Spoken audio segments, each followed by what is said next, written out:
Hi everyone, I'm Susan Birch and welcome to another episode of The Health Detective. In this video, I'm talking about how to feed your body for health, energy and weight loss. Last time I talked about the oxidative priority of foods and how some foods make you fatter than others because of how our body uses them. And today I'm expanding on that concept and explaining the nutrient energy ratio and how resetting this will help you stay healthy and lose weight. The reason nutrients need to come first is because our body has an operating system similar to a computer. Nutrients in our food keep this operating system functioning properly. Nutrients aren't stored in the body as energy.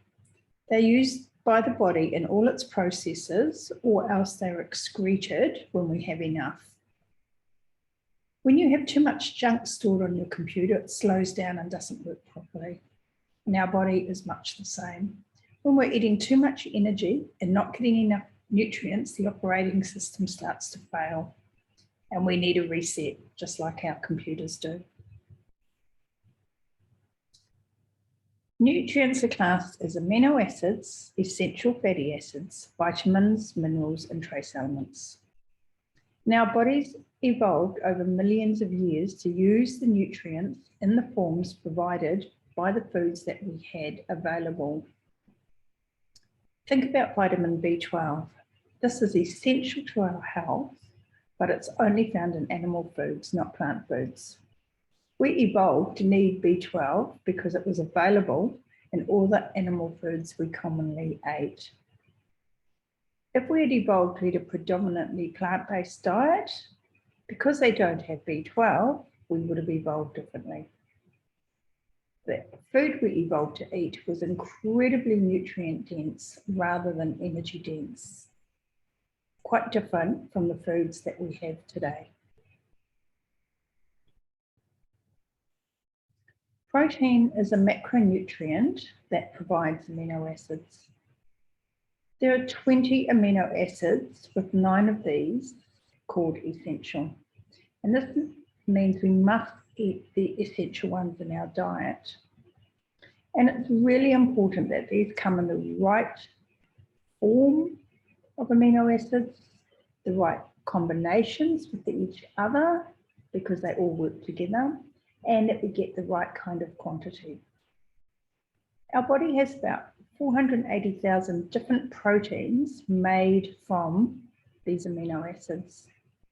Did you know that we turn over about 1 to 2% of our body weight in proteins every single day? So eating high quality protein is essential for good health, and I believe this is the missing link in many people's diets. We tend to associate protein with muscle, and yes, this is extremely important. But proteins have many other functions as building blocks for body tissues and metabolic processes. Think of your hair, skin, nails, bones, and teeth. Proteins are the building blocks of our neurotransmitters, our adrenal and metabolic hormones. They're part of our digestive and immune systems. The proteins in our blood help to transport nutrients around the body. And another really important job for protein is in the role of enzymes. These are proteins that speed up chemical reactions and are used in digestion, respiration, metabolism, nerve, muscle, and liver function, and thousands of other functions that take place millions of times every second. And I always have to stop and think about that. You know, these functions are going on millions and millions of times every second in every single cell in our body. It's pretty amazing, really. Another really important function of amino acids is in regulating gene expression and how our DNA sends out its instructions to make all the proteins that we need. Although our body can make a lot of its own amino acids, getting enough of the 9 essential ones is really important. And I believe there's a good case for ensuring in our modern environment that we're getting enough of what are known as the conditionally essential amino acids as well. So the conditionally essential amino acids are called that because we can make them. But if we're lacking in getting the essential amino acids into our diet, or if we're running out of those building blocks because we're under a lot of stress from our lifestyles and diet and environment, well, then we need a greater supply of those. So we can get those directly from the foods we eat as well. Vitamins, minerals, and trace elements are called micronutrients, and they're also essential, meaning we've got to consume them in our diets, but we just need smaller amounts than the macronutrients. And these are involved in virtually every process in our body. They act as cofactors or coenzymes, enabling those enzymes I talked about earlier to carry out these specific functions.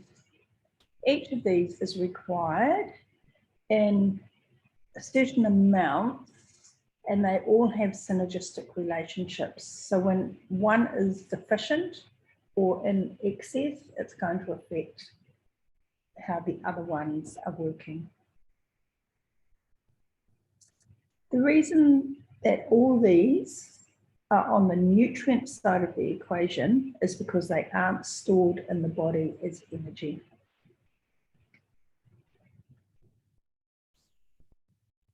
Animal foods, particularly animal proteins, provide us with the most nutrient-dense, digestible, and bioavailable forms of these nutrients. And that's why animal proteins are on the nutrient side of the equation, not on the energy side of the equation. So just remember, these are not stored in the body as energy. We use them as building blocks, and then we excrete what we don't need.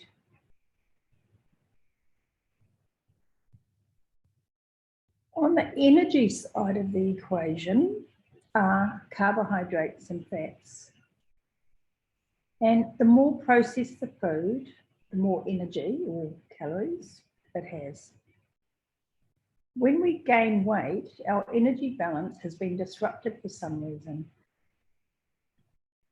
So certainly how much energy we use during the day plays a role in this. And so does how our hormones respond to the particular food that we're talking about. And everyone is talking about insulin these days and the role that insulin plays in type 2 diabetes and obesity. And there are a lot of other hormones involved as well. You can go back and check on some earlier podcasts I've done about those processes. And then remember from last week's video about the oxidative priority of foods. So we use foods in a certain order for various reasons. So when you consume carbs and fats together, it creates what's called energy toxicity, and that results in metabolic dysfunction. So essentially, you can choose to eat carbohydrates or you can choose to eat fat. My preference is for fat over carbs for most people. Fresh vegetables and a little bit of in-season fruit might be okay. But in general, if you're struggling with your weight or you have any other health conditions, avoid the starchy, high energy carb foods. And those include grains and cereals that we keep getting told are health foods. They aren't. They're just empty calories and have no real nutritional value and work against your body. Now remember, there's always exceptions, and age plays a massive role in this, and so does your exercise and athletic performance. We all know people who can eat whatever they like and as much junk food as they want, and they seem to be fine, but that's definitely not most of us. The final step in this process is fueling the rest of your energy needs from what I call functional fats. And these are the fats that come from eating real food. The fat on your meat, butter or lard, avocados, and olives. Avoid the vegetable oils like the plaid.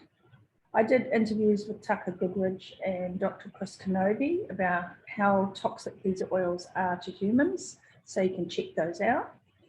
And yes, you can use olive oil, but please don't heat it. And if you're struggling with your weight, remember it's very easy to overuse, so take it easy.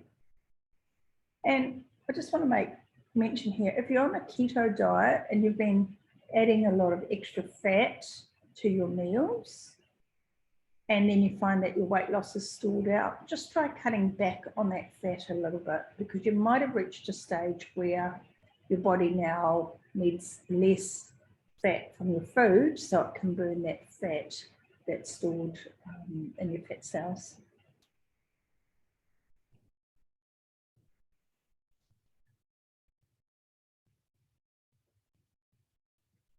I'm sure there'll be lots of questions about my comments about animal foods and red meat providing the best source of nutrients. There's a huge push for avoiding animal foods, and from a nutrition perspective, there is absolutely no doubt that these provide a superior source of nutrients in the forms that our bodies can recognize and effectively use. I've done lots of videos on the subject already that you can look at, and I do have a keynote presentation that I'll record in the next few weeks where I just discuss this topic in more detail. But basically, animal foods are more easily digested and absorbed, and the nutrients that they provide come in the same form that our body recognizes and can use easily.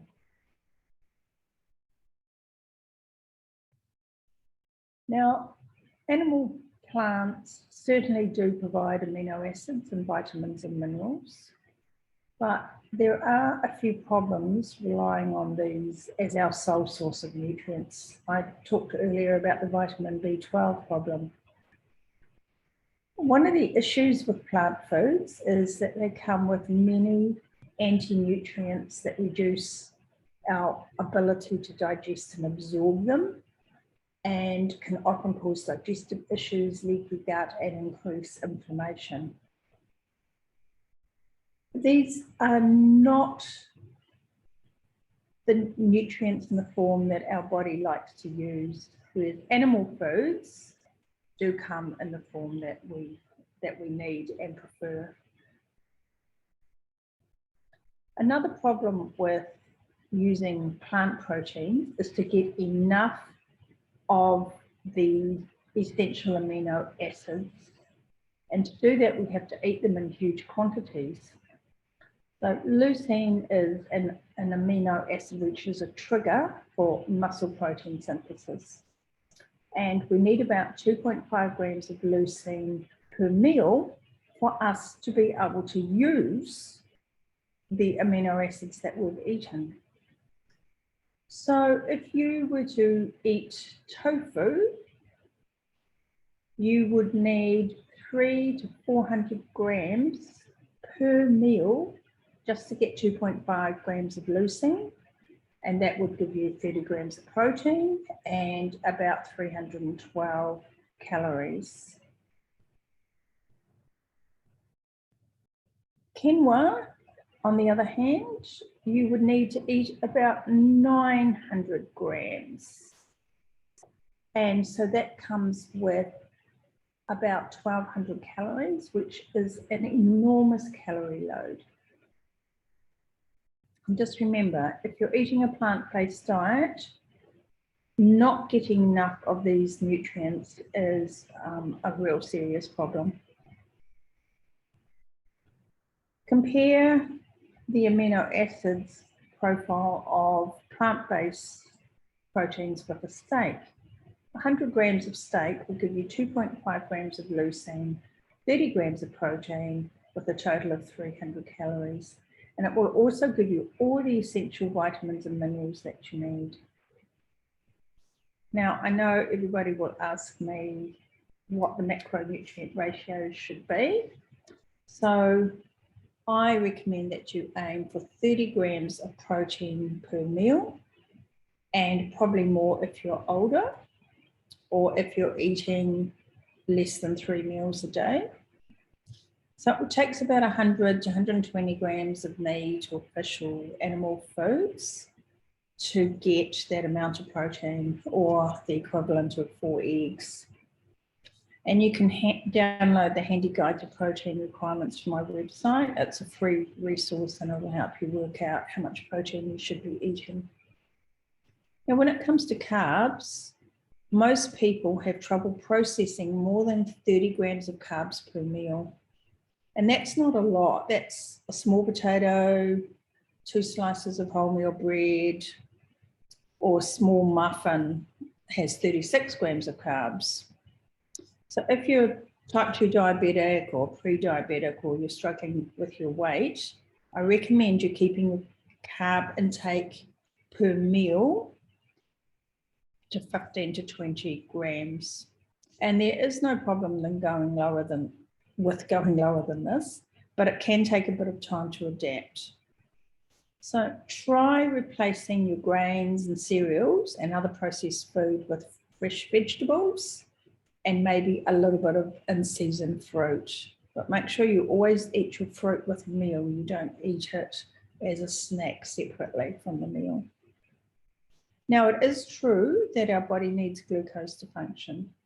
However, we don't need to eat carbs to get our glucose. Our body is perfectly capable of making its own, but that's a video for another time. The final step is to get the rest of your energy needs from fats. And it's best if these come with the food that you eat. So the fat in your meat, eggs, seafood, avocados, and olives. And if you need a bit more energy, then you can add some extra fat from butter or cream or lard. But if you want to reduce weight, then reduce the fat so your body can access and burn your own stored body fat. Thanks for watching. I hope you enjoyed this episode. Please hit the subscribe and like button and share with any friends or families who may find this helpful. I do love answering your questions, so please send them in if you have any. And just a quick reminder, you can now find the Health Detective podcast on all your favourite podcast apps. So go and check it out. Thank you.